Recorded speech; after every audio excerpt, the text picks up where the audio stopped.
é interessante observar o quanto essa função RSM é prática, né? Então ela dá aqui os dados aqui da modelagem, né, de regressão, né? Ela te dá a tabela da análise da variância e ela te dá aqui a direção de máxima inclinação, né? Direction of steepest ascent, em variáveis codificadas aqui e nas variáveis, digamos, naturais. Então, o que quer dizer isto aqui, né? Então, vamos lá. O que quer dizer isso aqui? Então, para elevar em 1% o rendimento da reação, devemos reduzir em 3,89 unidades a concentração e aumentar em 6,29 RPMs a velocidade de rotação, né? Bom, seguindo agora o roteiro do livro do professor Benício, então nós partimos aqui. Eu sempre falo livro do professor Benício, o livro Como Fazer Experimentos, porque eu tive o prazer de conhecê-lo pessoalmente. O meu livro é autografado por ele, acho que deve valer hoje US$ 1 milhão. Infelizmente, alguns anos atrás, ele morreu precocemente, ou faleceu precocemente. Era um cara realmente admirável. Bom, então, voltando aqui, nós partimos desse planejamento, só que agora nós vamos ter que nos mover na direção de máxima inclinação, né? Então, como é que nós fazemos, né? Então, nós temos aqui as curvas de nível, que você pode observar aqui no gráfico contour, né? As curvas de nível. E aqui a figurinha que eu tirei lá do próprio livro do professor Benício, né? Então, as curvas de nível no plano, a equação ali já vamos ver. A linha tracejada é a trajetória de máxima inclinação, partindo do ponto central do planejamento. Então, os valores entre parênteses são as respostas determinadas nos experimentos. Então, nós fizemos estes experimentos, né? 4 experimentos, além de 3 ensaios em replicata aqui no ponto central. A gente precisou das replicatas para ter uma ideia do erro e da falta de ajuste, né? Então nós partimos aqui desse planejamento. Então isto aqui corresponde ao que você tem nesta tabela, né? Essa figura aqui do planejamento, você realizou os ensaios e você está aqui. Você percebeu que o rendimento aumenta à medida que você diminui a concentração e aumenta a velocidade de rotação. Aqui nessa direção de máxima inclinação. Como é que a gente, digamos assim, faz agora um novo planejamento para seguir nessa direção, seguir se deslocando nessa direção de máxima inclinação, fazendo novos ensaios nas condições dos novos planejamentos e obter os rendimentos, né? Então vamos lá. Para obter uma representação bidimensional da superfície modelada, desenhamos as suas curvas de nível, que são linhas em que a resposta é constante. Então, as curvas de nível de um plano são segmentos de reta. Por exemplo, se fizermos nesta equação aqui, o y chapéu igual a 70, você chega a esta equação aqui, que descreve uma reta sobre o qual o valor de y chapéu, que é o previsto, né, do rendimento, seja constante. Então, é o que a gente viu aqui, né? Então, aquela equação representa esta reta. Mas o ponto é, como seguir na direção de máxima inclinação? Então, como determinar o caminho de máxima inclinação? Então, o progresso será mais rápido se o deslocamento for realizado ao longo de uma trajetória perpendicular às curvas de nível, isso é, se seguirmos um caminho de máxima inclinação da superfície ajustada. A gente tem que ver como é que a gente vai fazer um novo planejamento que desloque agora as nossas condições experimentais para essa região aqui. Bom, então, como determinar o caminho de máxima inclinação? Então, o caminho de máxima inclinação saindo do ponto central do planejamento está indicado pela figura tracejada ali que a gente acabou de ver, né? ela pode ser determinado algebricamente a partir dos coeficientes do modelo. Na verdade, a gente aqui está seguindo o roteiro do livro. Existe já função para fazer esse planejamento. Aí você vai ter que seguir o planejamento e fazer os ensaios. Né? Então, para determinarmos, para termos a máxima inclinação, devemos fazer os deslocamentos ao longo dos eixos x1 e x2 na proporção de B2 sobre B1. Então, está aqui essa proporção, B2 sobre B1, aqui desta equação, né, que vocês se lembram. Então, o que quer dizer isso? Significa que para cada unidade recuada de x1, devemos avançar 0,81 unidades em x2. x1 é a variável codificada associada à concentração, x2 é a variável codificada associada à velocidade de rotação. Então, os dados aqui para o novo planejamento estão nesta tabela. Então, você parte agora do centro x1 e x2 igual a zero. Então, 50% de concentração, 100 RPM de velocidade de agitação. Você já tem os ensaios aqui em replicata. E aí você vai diminuindo de uma em uma unidade a variável codificada x1. E para cada unidade que diminui a variável codificada x1, você tem que aumentar em 0,81 unidades a variável codificada x2. Convertendo isto nas variáveis naturais, basicamente usando estas duas equações, nós temos aqui as novas experimentais de concentração e velocidade de agitação em que devem ser realizados os ensaios. E aqui você tem esses valores experimentais obtidos, valores experimentais de rendimentos obtidos nessas novas condições experimentais. Isso aqui eu posso, inclusive, fazer o upload lá no eu já peguei lá a tabela, essa aqui eu não preciso fazer no upload, a tabela 6.5 do livro. Eu chamei de dados 2, novamente eu tenho que dados 2 está aqui, né? Vamos ver se corresponde a justamente isso. E eu posso, eu codifico as variáveis, né? Mas vamos deixar para fazer isso depois. Vamos olhar aqui primeiro na parte do descritivo. Né? O que se observa aqui, ó, é que trabalhando os ensaios ao longo do caminho de máxima inclinação, os rendimentos vão aumentando até chegar no máximo, e a partir desse ponto os rendimentos começam a diminuir, indicando que esse máximo corresponderia a um morro, assim, você chega lá no topo, mas você continua andando, você começa a descer pelo outro lado do morro, né? Então vamos interpretar o que nós temos nesta tabela aqui, né? Então, que mostram os resultados da tabela 3. Então, inicialmente os rendimentos aumentam, mas depois do terceiro ensaio começam a diminuir. Então podemos interpretar esses resultados imaginando que a superfície de resposta é como um morro.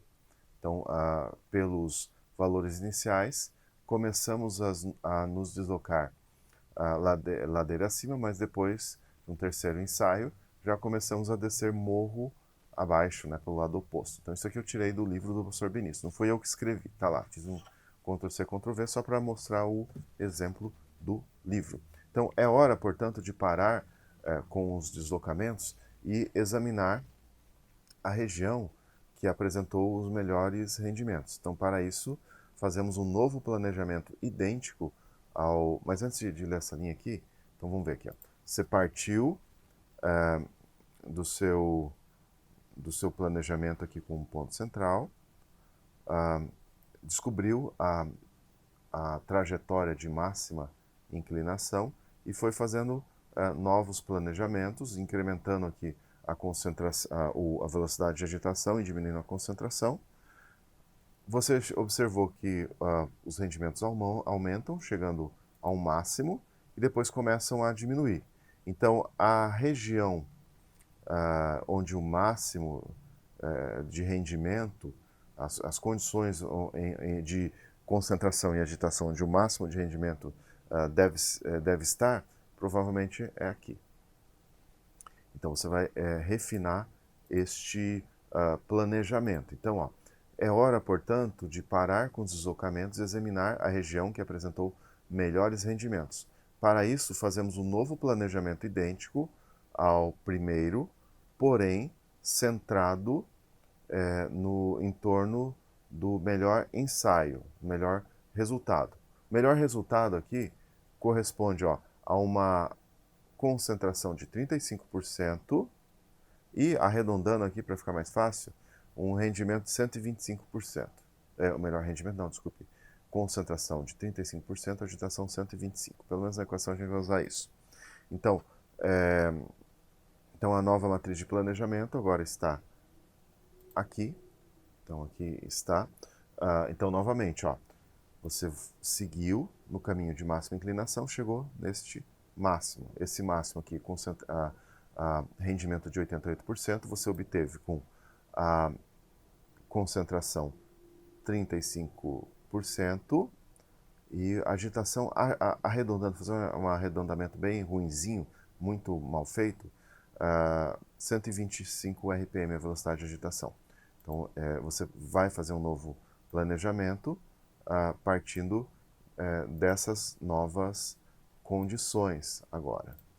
Então, agora o seu ponto central, digamos, nesse novo planejamento vai ser concentração 35% e velocidade de agitação 125 RPM. E aqui está o seu novo planejamento. Repare que aqui nós temos os ensaios, o novo ponto central, então, corresponde à concentração 35%, agitação 125 RPM. Então, 0,0 nas suas variáveis codificadas, você fez em triplicata para ter uma ideia do erro e verificar se há falta de ajuste e fez um planejamento fatorial 2 ao quadrado em torno desse ponto central. Então, aqui você tem aqui o valor menor aqui de concentração nesse planejamento, o valor maior, o nível inferior aqui de agitação, 115, o nível superior, 135. Então, você tem que pegar uma concentração um pouquinho maior que 35 e um pouquinho menor, uma agitação um pouquinho maior que 125 e um pouquinho menor, e as variáveis codificadas, novamente por essas equações aqui, que são essas variáveis codificadas. Então, você pega lá uma dada concentração aqui, por exemplo, dela subtrai o valor médio é 35, porque 30 é o mínimo e 40 é o máximo, então o valor médio é 35, dividido pela metade da amplitude. O mesmo você faz aqui para a variável x2 associada à velocidade de rotação. Então você pega a velocidade de rotação menos 125, que é o valor médio, dividido pela metade da amplitude, e aqui você tem os valores tabelados aqui, os valores codificados. Vamos dar uma olhada aqui? Eu acho que eu já abri essa tabela aqui, deixa eu ver aqui, dados 2, deixa eu ver se é isso, é exatamente isto aqui, dados 2, tá certo? E agora eu tenho que novamente declarar aqui, vamos dar uma olhada aqui na estrutura, tá aqui. Eu preciso declarar estas equações aqui que relacionam as variáveis x1 e x2 com as variáveis naturais. Variáveis naturais são, nesse caso aqui, concentração e velocidade de agitação. Então eu declaro aqui, ó, dados 2, aí uso a função asCodedData como argumento da função, coloco o próprio objeto dados 2 e aqui a relação entre x1 e x2 com as respectivas variáveis naturais. Executo. E eu posso testar aqui esse novo conjunto de dados, por exemplo, um modelo puramente linear. Por exemplo, rodando um modelo puramente linear, você vê aqui B1 e B2, né, associados a x1 e x2, não são estatisticamente significativos. O modelo linear não funcionou aí, quer dizer, porque você tem uma região curva, né? Não vai rolar. O modelo linear não funciona nessa região. Olha só, a falta de ajuste aqui já começa a ficar significativa. Tá, que mais que nós poderíamos rodar, por exemplo, o modelo linear com interações de entre dois fatores. Então, por exemplo, modelo linear mais two-way interaction, e aí x1, x2, vamos dar uma olhada como fica. Executo, vamos ver novamente aqui. Novamente, ó, os parâmetros lineares aqui e o de interação também não são significativos. Então a gente precisa testar um modelo quadrático, né? Então vamos lá. O modelo linear não funcionou. Aqui a tabela da análise da variância, né? Você vê a porcentagem explicada da variância, 27,20% apenas. Então, muito ruim o modelo linear. E você tem, efetivamente, falta de ajuste. Bom, então o modelo linear aqui não funcionou. Não funciona para explicar essa região. A falta de ajuste é considerável. Então aqui a gente, para localizar o ponto ótimo, vamos usar um modelo quadrático. Então aqui está a equação do modelo quadrático. B0 seria o intercept, né, intercepto, né, que possivelmente corresponderia à média de todos os ensaios. B1, B2 são os parâmetros lineares associados a x1 e x2. E aí você tem, deixa eu ver aqui, tem alguma coisa estranha aqui. Tá, não, tá tudo certo. Aqui você tem os parâmetros já quadráticos. Então vamos pegar aqui um modelo agora quadrático. Então, ó, como o modelo linear não serve mais, devemos partir para um modelo quadrático cuja expressão geral para duas variáveis é essa aqui. Este modelo tem 6 parâmetros e nosso planejamento tem apenas 5 níveis. Isso é, 5 diferentes combinações de valores de concentração e velocidade de agitação. Então, isso aqui é importante, ó. Como não é possível determinar as estimativas quando há mais parâmetros do que níveis, precisamos ampliar o planejamento. A aplicação pode ser feita de várias maneiras, sendo a mais comum a construção de um planejamento em estrelas. Só para justificar o que está aqui, ó, vamos tentar rodar esse modelo quadrático em cima desse conjunto de dados com apenas 7 ensaios.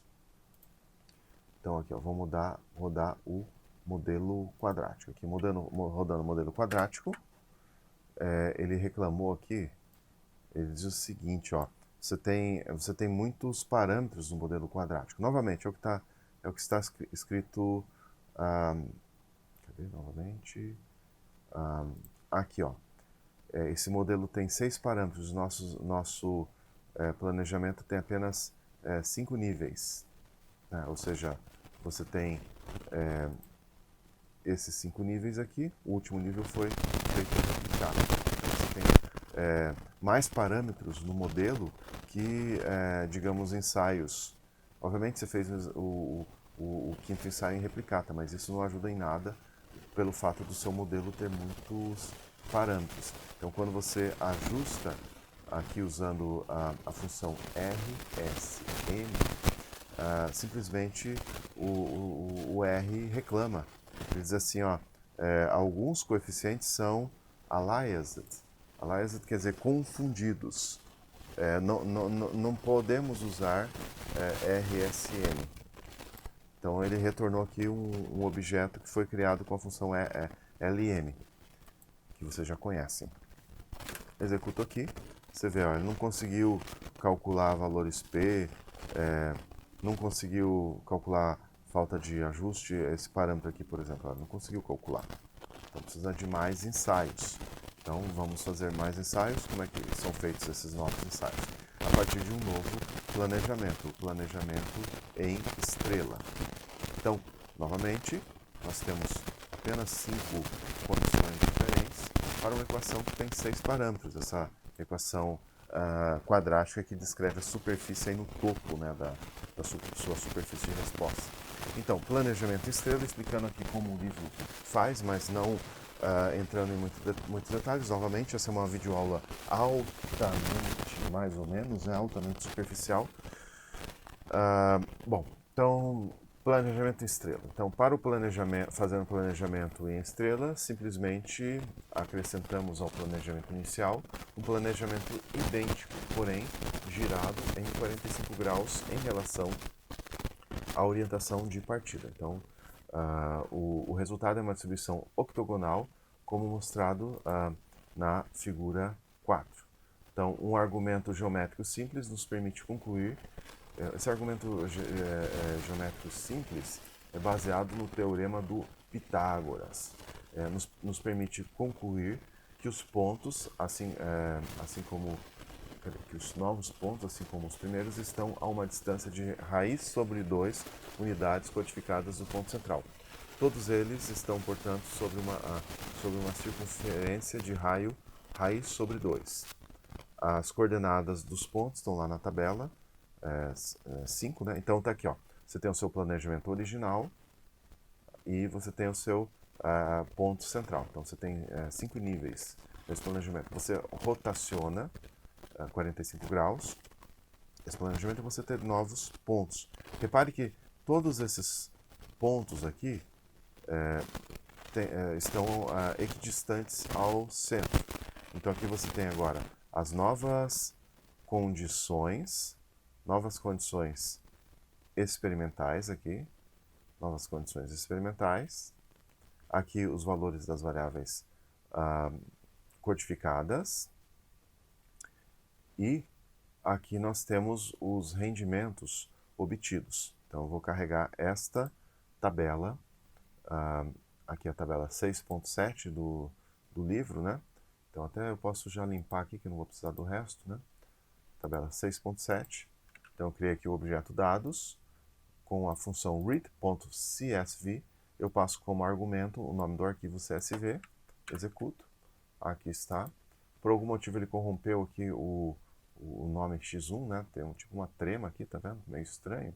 Então eu vou usar a função callNames, passando como argumento aqui o meu objeto dados 4 e aqui colocar os nomes das respectivas colunas, né? E aí, funcionou. E agora nós vamos codificar ou informar para, digamos, o programa como foram codificadas as variáveis. Cadê? Como foram codificadas as variáveis? A mesma expressão aqui da tabela 3, né? Então está aqui, declarando estas duas equações. Aqui, você codifica as variáveis e agora você vai rodar o modelo quadrático. Cadê o modelo quadrático? O modelo quadrático... Cadê? Me perdi aqui. Aqui está o modelo quadrático. Então, você tem aqui uma parte linear, você tem a parte quadrática e você tem a parte de interação entre dois fatores. Então, eu vou usar aqui a função RSM. Eu crio esse objeto que eu chamei de model 4, uso a função RSM como parâmetro, eu devo passar aqui y, que é a variável de resposta, né, no caso o rendimento, e depois till, aqui ó, first order, mais two-way interaction, TWI, mais pure quadrático. E aqui os dados, né, onde estão os dados. Executo, e vamos ver aqui o summary. Joia, isso aqui é muito boa essa função, então vamos ver aqui os parâmetros. Parece que todos os parâmetros efetivamente são, como se diz, significativos, isso é bom. Ele dá aqui a análise da variância, definitivamente não há falta de ajuste, olha o valor P aqui. Não há indícios de falta de ajuste, olha o F aqui. E ele já dá, ó, ele não deu a direção de máxima inclinação, ele já deu aqui, ó, Stationary Point of Response Surface, em unidades codificadas e em unidades naturais. Então ele variáveis codificadas, melhor dizendo, e variáveis naturais. Então ele já descobre as coordenadas do máximo. Isso é bem legal, essa função é bastante útil. Eu posso ver os gráficos aqui, ó, tipo contour. Vamos ver aqui, ó. O que está faltando aqui? Deu um erro. Deixa eu ver aqui. Model 4, né? Contour do Model 4. Aqui está, né? Ó, tá, olha que bonito. Então o máximo está mais ou menos aqui, numa concentração tipo 35 em alguma coisa, numa velocidade 100. Cadê aqui o máximo? Aqui, vamos ver aqui, stationary point. Numa concentração 35,76%, numa velocidade de agitação 121. Aqui tá as melhores condições para você realizar este ensaio. Esse é o gráfico de contorno, contour. E aqui o gráfico de, assim, deixa eu fazer o contour e pôr os pontos aqui, ver se melhora alguma coisa. Não, não melhora nada. E o gráfico de perspectiva, né? Aqui está. E agora, né? Vamos concluir aqui, né? Vamos concluir esta aula altamente mais ou menos sobre metodologia de superfície de resposta, né? Então vamos ver lá. Já vimos que não há falta de ajuste, modelo quadrático é legal. Então vamos ver só os resultados aqui, ó. A superfície de resposta e as curvas de nível correspondentes ao modelo ajustado são mostrados então na figura que a gente já viu. A região que contém o ponto máximo situada aproximadamente em x1, 0,15 e x2 menos 0,37. É isso mesmo? Deixa eu ver aqui. Deixa eu olhar aqui. x1, 0,15, x2 menos 0,37, tá certo? Ou em outras palavras, uma velocidade de rotação de 121 RPM e uma concentração de 36%. Então, como esses valores, de acordo com a equação quadrática, o rendimento da reação vai ser cerca de 89,6%, o que representa uma melhora de 32% em relação ao ponto de partida. E como é que eu sei, como é que eu estimo essa concentração aí no topo máximo, né? no topo da superfície? Vamos dar uma olhada aqui, aqui está o topo da superfície. Como é que eu estimo essa concentração? Então vou fazer o seguinte, ó. Aqui está o output da função RSM. Deixa eu jogar para cá. E ele deu aqui o stationary point. O stationary point é onde você encontra o máximo. Então aqui, ó, eu criei um objeto que eu chamei de max. Mas se você não gosta de max, você pode chamar, por exemplo, de totó. Só que sem acento. Criei esse objeto, ou você pode chamar de Jair, ou seja lá o que for. Vamos por max mesmo. E aí é um objeto do tipo DataFrame, e aqui, entre parênteses, x1, o valor correspondente aqui à coordenada do máximo, em variáveis codificadas, x2, a mesma coisa. Então eu tenho aqui esse vetor max aqui, esse max, esse DataFrame simplesmente contém as coordenadas do máximo. E eu vou passar isso aí como parâmetro aqui da função predict, passando como parâmetro o model 4 que eu criei aqui com a função RSM e o max, que seria a coordenada do máximo, para a gente saber a predição do y, que é o rendimento. Executo 89,6. É isso? É isso mesmo. Então, bom, novamente essa foi uma videoaula bastante superficial, porque metodologia de superfície de resposta é um assunto extenso, não dá para a gente ver tudo de tudo na nossa quimiometria para o pessoal que está no segundo semestre de graduação em Química, mas no futuro eu espero ter tempo e disposição para gravar videoaulas detalhadas sobre o assunto. Mas por hoje já quebra um galho, né? Então até a próxima. Arrivederci.